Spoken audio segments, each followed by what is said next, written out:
Hey, what's going on everyone? It's Kyle here with another video, and today's tutorial will be kind of an updated version of the how to make the EDM trap intro. That's a really old tutorial despite it being my very it was my very first video and it's my most viewed video.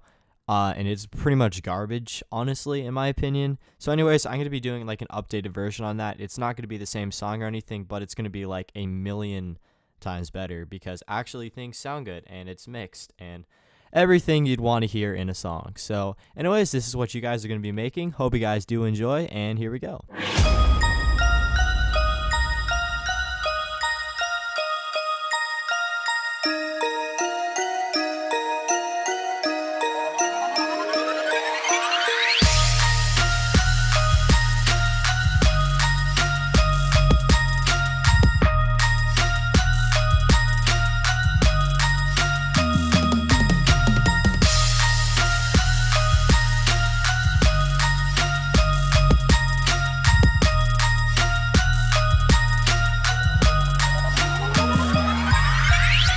So anyways, everyone, that is what you are going to be making today in this video. So let's start off with the first melody. Actually, real quick, I want to get a disclaimer.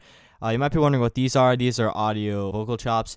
I made a full version of this. It's on my main YouTube channel as a 500 sub tribute. It's pretty funny, so if you want to check that out, you can check the description. But anyways, this is kind of an instrumental version of that. It's the same concept. It's actually a very good song I made, despite how like just crazy it was, the idea. But anyways, we are going to start off with the main melody. So it's very simple.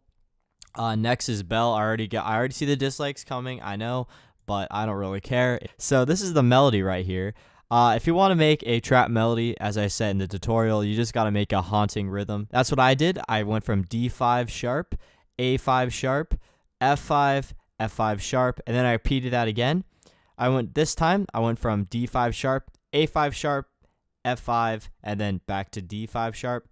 And then I went from D5 sharp, A5 sharp, F5, and then A5 sharp. So there we go. That is the melody. Very simple melody. It just repeats itself like a few times. You know, not complicated at all. Very simple. So here's what it sounds like.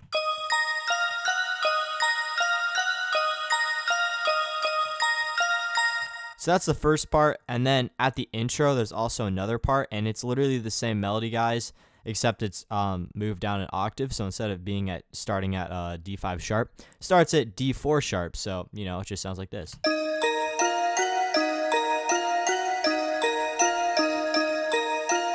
But that's basically how to make a melody. The next important thing, of course, is going to be the 808. So here's what I use. I use this 808 just called Bang 808. It's super just simple. I put the crossfade on max because that way it kind of like loops in a way. It's not like a perfect loop, but it kind of sounds, I don't know, like the 808 doesn't end because on the sample it did. So this is what it sounds like. You can kind of hear it. Kind of sounds like it's sidechaining a little bit. Starts at C5, just does this little thing, goes down to D5, then up to D5 sharp, does that a little bit, goes down to D5, does a little kind of sprinkler thing where it just goes triplet and then just kind of goes to like just double. I believe there's a little bit of panning on these as well. Yes, there is. It goes from, I believe, yeah, left to right, left to right. We go back to C5, it repeats itself again, except the only difference is it goes directly up to D5 sharp on here instead of just staying at D5. Panning's the same. Actually, I think it is a little different. Nope, it is the same. Okay. Goes to D5, then up. Sometimes you want your 808 pattern to go up really high, so I don't know, so people know it's there or something. So then anyways, it goes up to C6 3 times, goes down to D5, C5, and then back to B4. There's a little bit of panning on that as well, going from left to right. All right, so this is what it sounds like.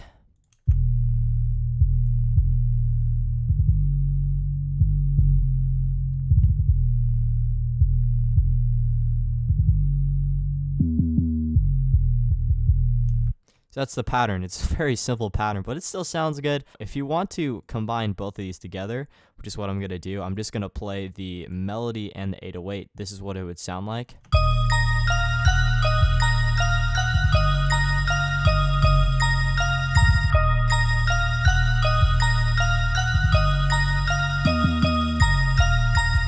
I'll get to that filtering in a second.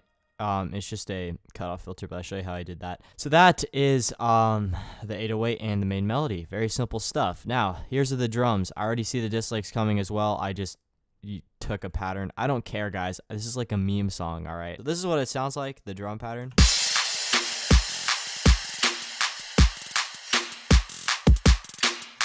So at the end of the drum pattern here, it's basically the same thing here. The only difference is it kind of has like a little, not snare, but I forgot the instrument because I'm stupid. It just does a little thing at the end. I can show you that right now.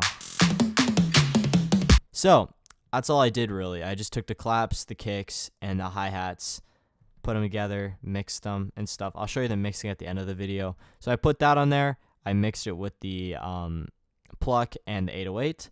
I did a little bit of effects. It's just this. So that's our first effect. The second one is a stutter drop, but I put it in reverse. And just the time of it so it'd fit with the tempo. So it sounds like this.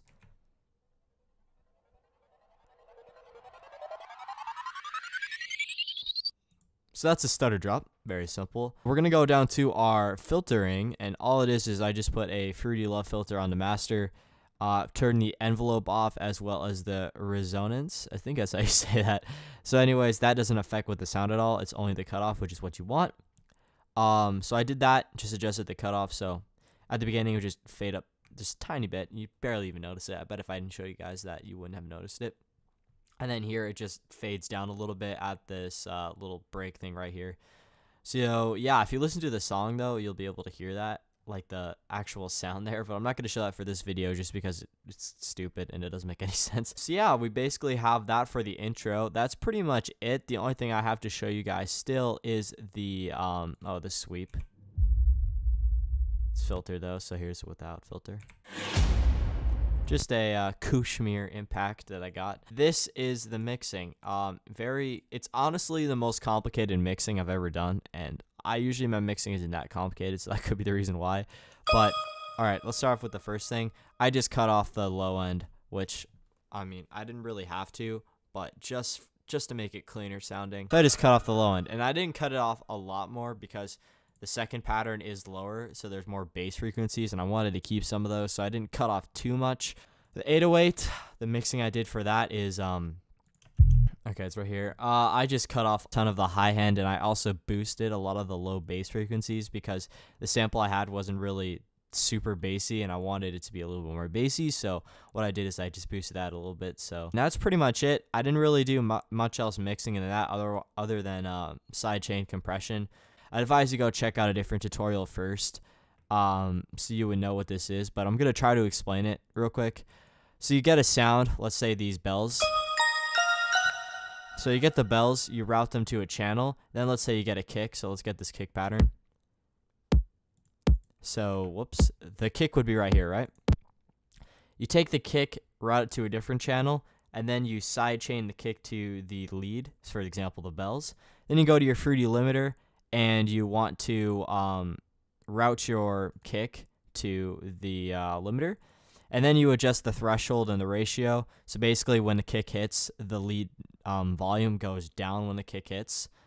That way you can hear the kick better. So basically that's what I did with like almost every single drum. I think I did it with every single drum. So the drums are really clean in this. They sound nice. They don't sound muddy like you can't hear the kick or the snare or the hi-hats or whatever. Everything sounds nice and clean and everything sounds good. So anyways, I hope this made sense to you guys. To try to explain this as best as I could. It's kind of difficult because of all this. It's hard to explain some of these things because they're kind of complicated if you have no idea what I'm talking about. But anyways, thank you all for watching this video. Hit the like button if you enjoyed. Subscribe if you're new. My name is Kyle, and see you guys in the next music tutorial.